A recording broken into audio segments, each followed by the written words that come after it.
Singapore দক্ষিণ পূর্ব এশিয়ার ছোট্ট সমৃদ্ধ উন্নত দেশ সিঙ্গাপুর। দেশটিতে কোনো তেল, গ্যাস বা অন্য কোনো প্রাকৃতিক সম্পদ না থাকা সত্ত্বেও শুধুমাত্র কর্মদক্ষতা, সততা আর দক্ষ নেতৃত্বের গুণে বিশ্বের অন্যতম ধনী রাষ্ট্রে পরিণত হয়েছে সিঙ্গাপুর। আর শূন্য থেকে সিঙ্গাপুরের আজকের উন্নত অবস্থানে পৌঁছানোর পেছনে মুসলমানদের রয়েছে গুরুত্বপূর্ণ অবদান। আমাদের অনেকের ধারণা সিঙ্গাপুরে কোনো মুসলমান নেই, কিংবা থাকলেও তা সংখ্যায় খুবই কম। কিন্তু এই ধারণা সম্পূর্ণ ভুল। 2015 সালের আদমশুমারি অনুসারে দেশটিতে মুসলিম জনসংখ্যা 14% থাকলেও সাম্প্রতিক জরিপে তা 17-এ উন্নীত হয়েছে বলে জানা যায়। সিঙ্গাপুরে মুসলমানদের মধ্যে বেশিরভাগই মালয় বংশোদ্ভূত মুসলিম, তবে উল্লেখযোগ্য সংখ্যক আরব, চীনা এবং ইউরোপীয় ও ভারতীয় মুসলিম রয়েছে বলে জানা যায়। সিঙ্গাপুরে অন্যান্য ধর্মের তুলনায় ইসলাম ধর্মের বিকাশের হার সবচাইতে বেশি। সিঙ্গাপুরের বর্তমান প্রেসিডেন্ট হালিমা ইয়াকুব, তিনিও একজন মুসলিম। 62 বছর বয়স্ক এই হিজাবি মুসলিম নারী দেশটির পার্লামেন্টের স্পিকার হিসেবেও দায়িত্ব পালন করেছেন। সিঙ্গাপুরে দ্রুত গতিতে ইসলামের প্রসার ঘটার কারণে দেশটি আগামী কয়েক দশক পর মুসলিম সংখ্যাগরিষ্ঠ দেশ হলেও অবাক হওয়ার কিছুই থাকবে না। সিঙ্গাপুরের বর্তমানে 32% মানুষ বৌদ্ধ, 18% খ্রিস্টান ও 17% মানুষ ইসলাম ধর্মের অনুসারী। এছাড়া হিন্দু, শিখ সহ অন্যান্য ছোট ছোট ধর্মাবলম্বী মানুষ সেখানে বসবাস করে থাকে। তবে গত কয়েক দশকের পরিসংখ্যানে দেখা যায় সিঙ্গাপুরের প্রধান দুই ধর্ম বৌদ্ধ ও খ্রিস্টান ধর্মাবলম্বী অনুসারী মানুষদের সংখ্যা কমতে থাকলেও সে তুলনায় বাড়তে থাকে ইসলাম ধর্মের অনুসারীর সংখ্যা। বন্ধুরা, দেশ বিদেশ বিডিরা আজকের পর্বে আমরা জানব সিঙ্গাপুর সম্পর্কে নানা অজানা তথ্য। বিস্তারিত জানতে চ্যানেলটি সাবস্ক্রাইব করে বেল নোটিফিকেশনটি অন করে দিন এখনই। বর্তমান বিশ্বের প্রতিদ্বন্দ্বিতামূলক অর্থনীতির র্যাঙ্কিংয়ে সিঙ্গাপুর এমন একটি দেশ, যে দেশটি ছোট্ট দেশ হয়েও প্রতিদ্বন্দ্বিতামূলক অর্থনীতির বৈশ্বিক র্যাঙ্কিংয়ে যুক্তরাষ্ট্র, হংকং, জার্মানি বা ফ্রান্সকেও ছাড়িয়ে গেছে। অথচ আজ থেকে মাত্র 60 বছর পেছনে তাকালে দেখা যাবে সিঙ্গাপুরের ভিন্ন এক দৃশ্য। কি ছিল সিঙ্গাপুর? 1959 সালের সেই দ্বীপ রাষ্ট্রটিতে কয়েকটি দরিদ্র জেলে পরিবার বসবাস করত। অভাব আর অনটন ছিল তাদের নিত্যদিনের সঙ্গী। খুবই ছোট্ট এই নগর রাষ্ট্রের প্রাকৃতিক সম্পদের অপ্রতুলতা উল্লেখ করার মতো। প্রকৃত অর্থে কিছুই ছিল না সিঙ্গাপুরের। তখন তাদের পেশা, নেশা, বেঁচে থাকা সবকিছুর সঙ্গেই জড়িত ছিল মাছ ধরা, আর সেটি পরিচিত ছিল মাছ ধরার একটি কেন্দ্র হিসেবেই। 60-এর দশকে ব্রিটিশরা যখন তাদের উপনিবেশে থাকা দেশগুলোকে একে একে স্বাধীনতা দিতে শুরু করে, তখন সিঙ্গাপুরের আশেপাশের প্রতিবেশী দেশ ভিয়েতনাম, উত্তর কোরিয়া, চীন সহ অনেক দেশে কমিউনিস্ট শাসনে চলে গিয়েছিল। তাই সিঙ্গাপুর নিয়ে ব্রিটিশদের একটা ভয় ছিল, কমিউনিস্টরা এই ছোট্ট দ্বীপ দেশটিকে যদি নিজেদের আখড়া বানিয়ে ফেলে। কারণ সিঙ্গাপুরের জনসংখ্যার প্রায় 74% চাইনিজ, তাই তারা চেয়েছিল সিঙ্গাপুর দ্বীপটিকে বড় কোনো রাষ্ট্রের সাথে যুক্ত করে দেওয়া, যাতে সিঙ্গাপুর কমিউনিস্ট শাসনের অধীনে না যায়।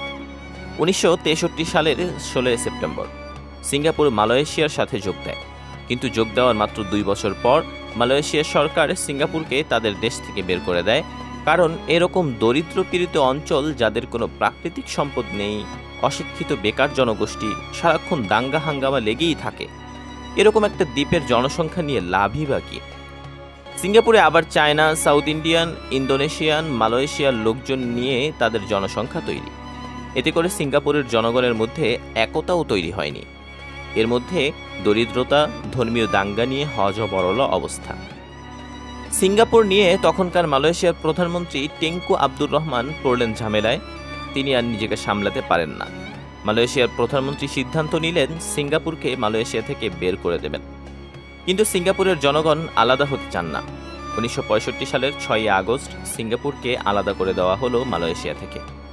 সিঙ্গাপুর পৃথিবীর ইতিহাসে একমাত্র জাতি যারা স্বাধীনতা না চেয়েও পেয়ে গেছে। 9 আগস্ট হৃদয় ভাঙা এক বুক হাহাকার নিয়ে বিশ্ব মিডিয়ার সামনে কেঁদে কেঁদে প্রেসিডেন্ট লি কুয়ান ইউ সিঙ্গাপুরের স্বাধীনতার ঘোষণা দিলেন। 250 বর্গমাইলের ছোট্ট একটি দেশ, অশিক্ষিত লোকে ভরা, প্রাকৃতিক সম্পদ বলে কিছুই নেই, বিশাল বেকার জনগোষ্ঠী। বেশিরভাগ লোক সাগর থেকে মাছ ধরে পেট চালায়। কি করবে এই বিশাল জনগোষ্ঠী নিয়ে? পুরো বিশ্ব হয়তো ধরেই নিয়েছিল সিঙ্গাপুর হয়তো ব্যর্থ রাষ্ট্রে পরিণত হবে, কিন্তু না। সদ্য স্বাধীন দেশের ক্ষমতায় গিয়ে দেশটির প্রেসিডেন্ট লি কুয়ান প্রথমে বাছাই করেছেন দেশের সবচেয়ে কিছু মেধাবী মানুষ, প্রণয়ন করেছেন দীর্ঘমেয়াদী কিছু পরিকল্পনা।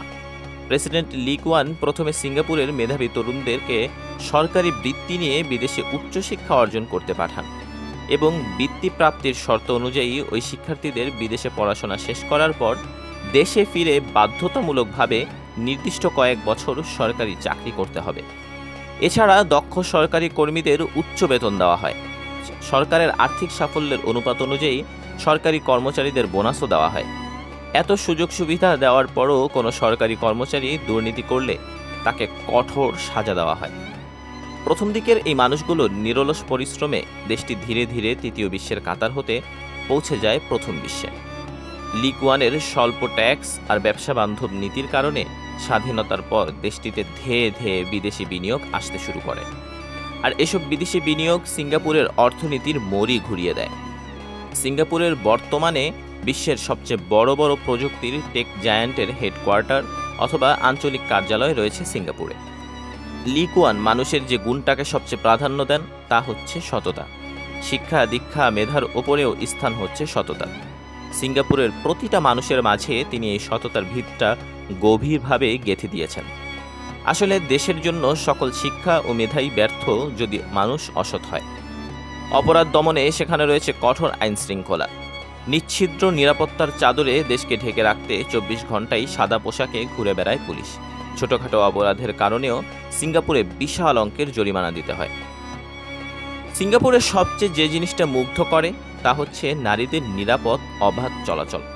মধ্যরাতেও একজন নারী ফাঁকা রাস্তায় পুরোপুরি নিরাপদ। কিছু মজার কিন্তু অত্যন্ত কার্যকর আইনও এখানে সেখানে। কোনো নারীর দিকে যদি কোনো পুরুষ অশোভন দৃষ্টিতে তাকায় তবে সেই নারী পুলিশে রিপোর্ট করতে পারে।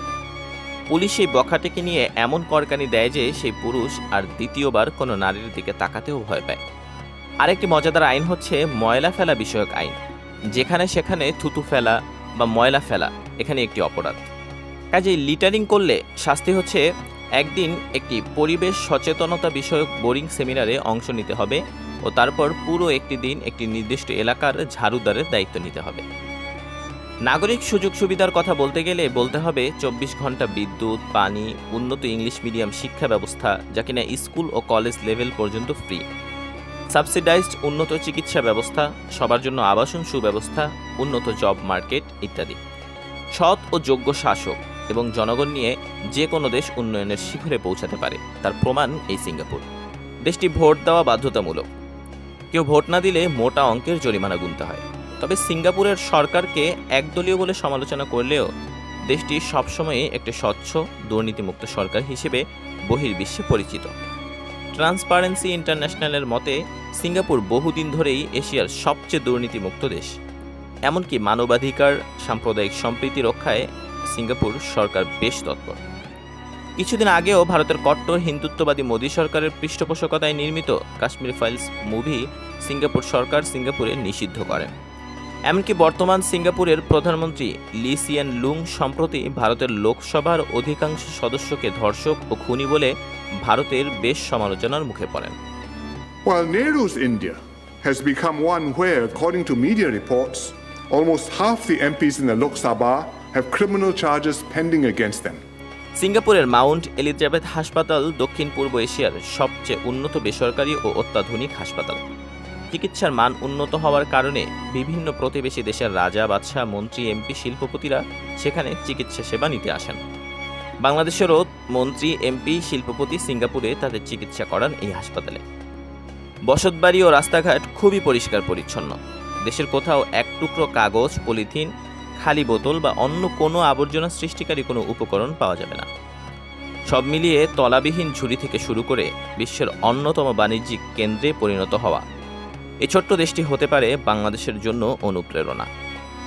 আমরাও আশা করতেই পারি বাংলাদেশ ও তলাবিহীন ঝুড়ি থেকে একদিন সিঙ্গাপুরে রূপান্তরিত হবে। তো বন্ধুরা, সিঙ্গাপুরের পর কোন দেশটি সম্পর্কে জানতে চাচ্ছেন তা জানিয়ে দিন আমাদের কমেন্ট বক্সে। সেই সঙ্গে যারা এখনও চ্যানেলটি সাবস্ক্রাইব করেননি, সাবস্ক্রাইব করে পাশে থাকুন। দেখা হবে পরবর্তী কোনো ভিডিওতে। এ পর্যন্ত ভালো থাকুন, সুস্থ থাকুন। আল্লাহ সকলকে সহি সালামতে রাখুন। আল্লাহ হাফেজ।